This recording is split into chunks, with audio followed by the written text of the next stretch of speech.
Crois-tu qu'elle ne fait rien, même si elle est dans son dernier mois de grossesse? Quel genre d'éducation as-tu donné? En ouvrant la porte d'entrée, je les ai vus, ma fille Julie, et son mari, Thibaut.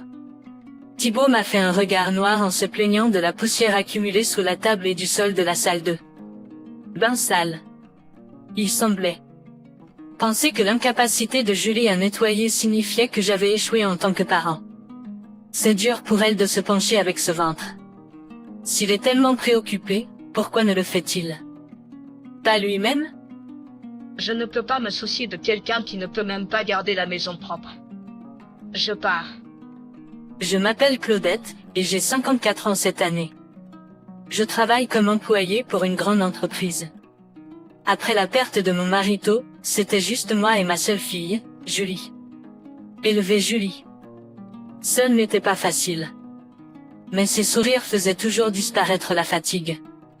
Julie est devenue une jeune femme gentille et attentionnée, bénie avec de bons amis.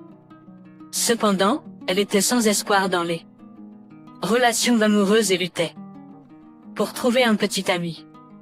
C'est dur pour elle de se pencher avec ce ventre. S'il est tellement préoccupé, pourquoi ne le fait-il pas lui-même? Je ne peux pas me soucier de quelqu'un qui ne peut même pas garder la maison propre. Je pars. Julie est devenue une jeune femme gentille et attentionnée, bénie avec de bons amis. Cependant, elle était sans espoir dans les relations amoureuses et luttait pour trouver un petit ami. C'est dur pour elle de se pencher avec ce ventre. S'il est tellement préoccupé, pourquoi ne le fait-il pas lui-même? Julie est devenue une jeune femme gentille et attentionnée, bénie avec de bons amis. Cependant, elle était sans espoir dans les relations amoureuses et luttait pour trouver un petit ami. J'espérais qu'elle rencontrerait quelqu'un au lycée, mais elle n'a même pas eu de petit ami au collège. Après l'obtention de son diplôme, elle travaille comme employée de bureau pour un fabricant d'aliments. Pas un seul ragot. À propos de sa vie amoureuse. Lorsque je ne serai plus là, Julie serait toute seule. J'ai commencé à m'inquiéter en pensant à l'introduire à quelqu'un, quand elle m'a informé timidement qu'elle sort avec un homme qu'elle a rencontré par l'intermédiaire d'un ami.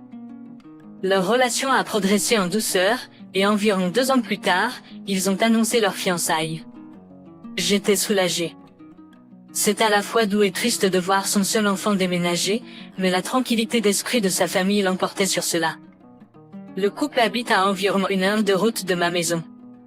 Thibaut a 4 ans de plus que Julie et un homme très ambitieux. Thibaut travaille souvent tard ou sort pour des boissons, citant ses ambitions de carrière, laissant tous les travaux ménagers à Jules. Je pensais qu'ils devraient partager les responsabilités, mais je me suis abstenue d'interférer dans leur vie. Puis, environ 6 mois après leur mariage, Julie m'a invitée à déjeuner pour m'annoncer qu'elle attend un enfant. Julie, qui n'avait pas de frères et sœurs, a toujours aimé les enfants. Elle m'a dit un jour qu'elle souhaitait avoir une petite sœur ou un petit frère, ce que je ne pouvais pas lui offrir car je n'avais pas l'intention de me remarier. Julie, qui a toujours voulu des enfants même après le mariage, parlait affectueusement à son ventre toujours plat, le caressant doucement comme si elle avait hâte de rencontrer son enfant à naître. La voir comme ça me remplissait de joie. Si vous avez besoin de quoi que ce soit, n'hésitez pas à m'appeler. Je me suis séparée de Julie en lui disant cela. Comme Julie a continué à travailler pendant sa grossesse, je me suis assurée de la contacter régulièrement pour voir comment elle allait. À peu près au moment où elle est entrée dans son 2e trimestre, on m'a confié un gros projet au travail qui allait entraîner de fréquents déplacements. Lorsque je l'ai dit à Julie, elle était ravie pour moi et m'a dit de me concentrer sur mon travail, en me garantissant qu'elle irait bien. Je demande à Thibaut à plusieurs reprises de veiller sur Julie pendant que je me plonge dans mon travail. Ça devrait être proche du dernier mois de grossesse de Julie à présent.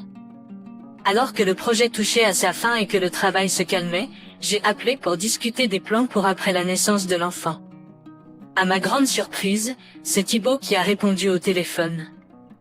Ah, allô Claudette. Bon timing. Julie est plutôt inutile et encombrante, alors je vais l'emmener chez toi. Quoi? Qu'est-ce que tu veux dire? Avant que je puisse obtenir une réponse, il a raccroché. 1 heure plus tard, la sonnette de ma porte a sonné. En ouvrant la porte, j'ai trouvé une Julie toute ébouriffée qui se tenait là à côté de Thibaut. Dieu, J'ai été choquée de voir à quel point ma fille avait changé. Elle n'avait même pas la force de sourire. Des cernes sous ses yeux, ses cheveux, ses ongles et sa peau tous secs. Elle ne ressemblait en rien à une femme dans la vingtaine.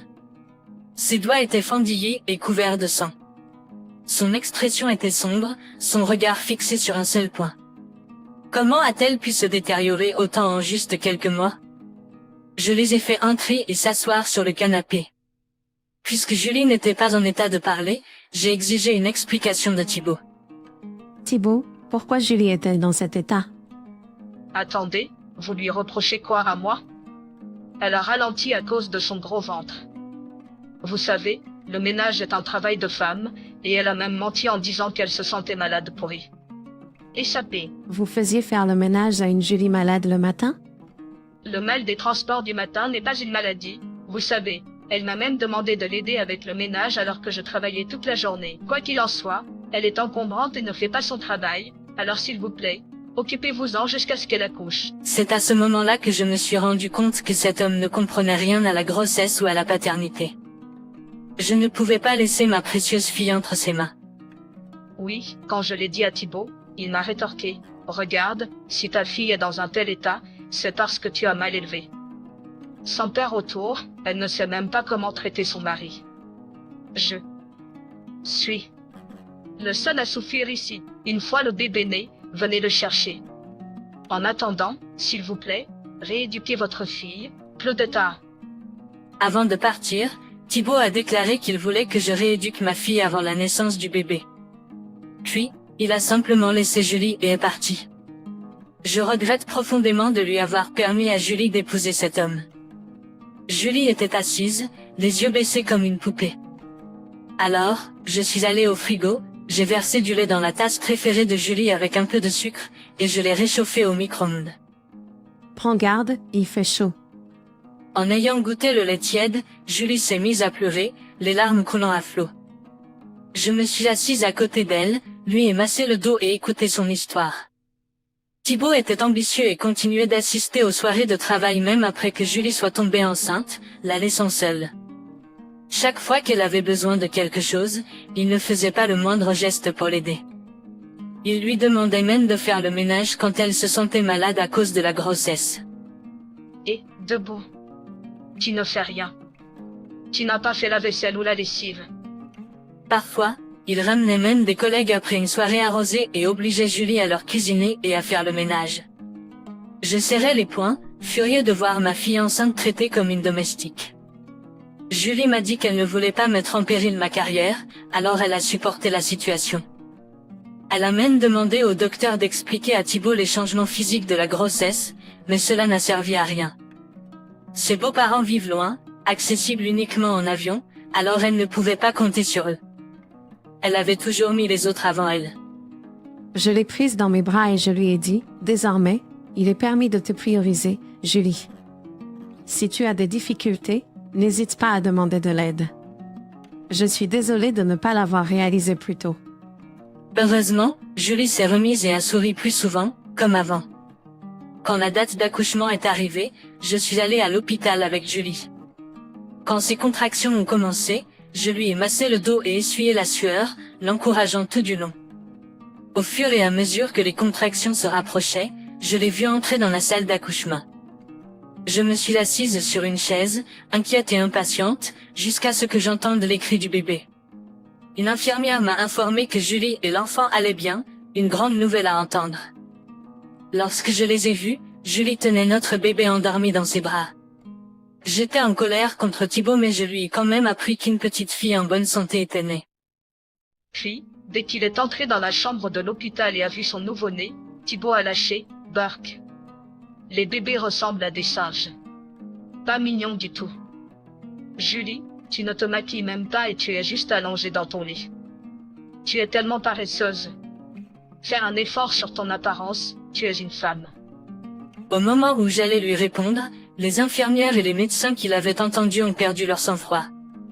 Ils l'ont entouré, lui criant. Es-tu même un mari? Ta femme vient d'accoucher, risquant sa vie, et elle est épuisée. Ne peux-tu rien dire de gentil? Mais Thibaut, visiblement agacé, a répliqué, taisez-vous. Ma mère travaillait même juste après avoir accouché. C'est clairement de la paresse. Je n'ai jamais entendu parler de femmes travaillant immédiatement après l'accouchement, et il n'y a aucun moyen qu'il puisse s'en souvenir, étant donné qu'il ne s'est jamais intéressé à la grossesse. Ou à l'accouchement. Il doit y avoir quelque chose qui a tordu sa mémoire. Il n'a probablement aucune idée, compte tenu de son manque d'intérêt pour la grossesse ou l'accouchement. Thibaut est sorti et n'est même pas apparu le jour de la sortie de Julie de l'hôpital. Aucun signe de lui pour venir la chercher. Inquiète de renvoyer Julie auprès de lui, je lui ai dit qu'elle pouvait rester avec moi.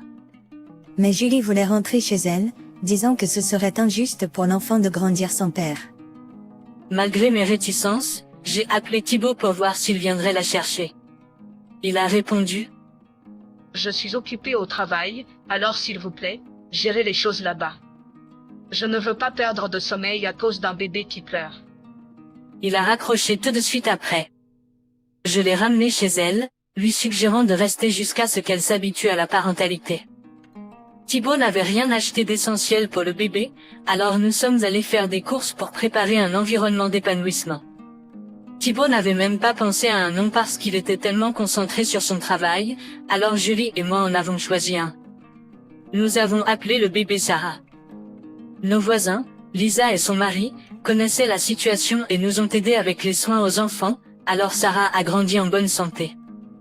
À peu près 3 mois après la naissance de Sarah, Thibaut s'est présenté sans préavis pour emmener Julie et Sarah. Et, je suis là pour te chercher. Dépêche-toi, tu es toujours si lente.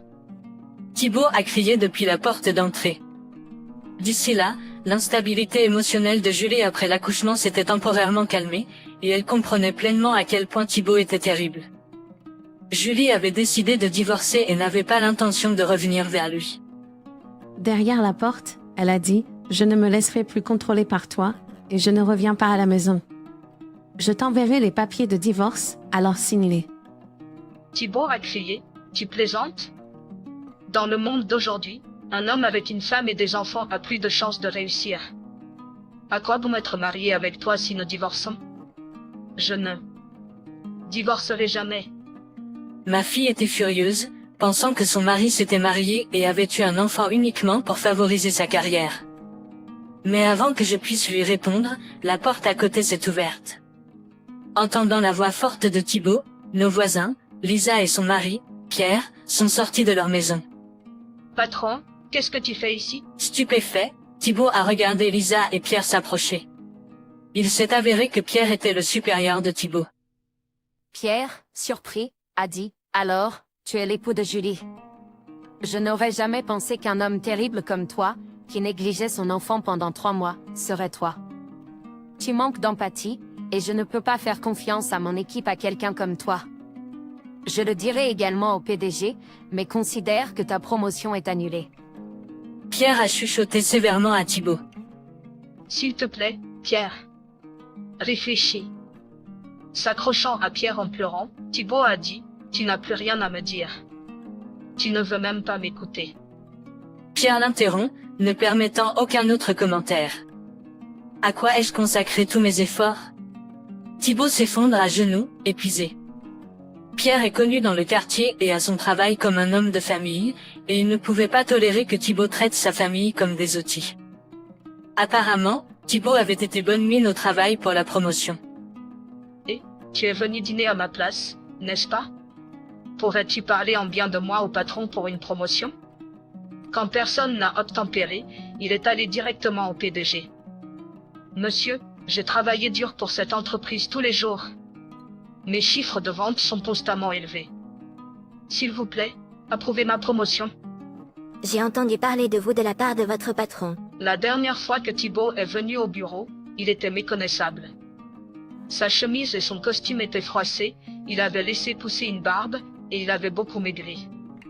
Dans le petit village où Thibaut s'est installé, il n'est pas facile de visiter un teinturier ou un magasin sans voiture. Que ce soit pour économiser de l'essence ou simplement par paresse, s'il ne fait pas appel assez service, il devra se débrouiller seul. Thibaut n'a jamais levé le petit doigt pour aider dans les tâches ménagères, disant toujours que c'était d'un travail de femme. Alors, il ne sait probablement pas se débrouiller tout seul. Il devrait regretter de traiter Julie comme une servante quand il est là tout seul. Peut-être Thibaut pense-t-il qu'il a tout perdu depuis le divorce et la perte de la garde. Il en est même arrivé à oublier les pensions alimentaires pour Sarah qu'il avait promises à Julie. Je conseillais à Julie d'en informer son avocat, et dès qu'elle demanda la pension alimentaire par les voies légales, elle fut payée. Jusqu'à présent, nous n'avons rien entendu de Thibaut concernant son désir de voir Sarah. Si Sarah le souhaite, nous prendrons contact, mais Julie et moi avons décidé de déverser beaucoup d'amour dans l'éducation de Sarah pour en faire une belle adulte, même sans père autour.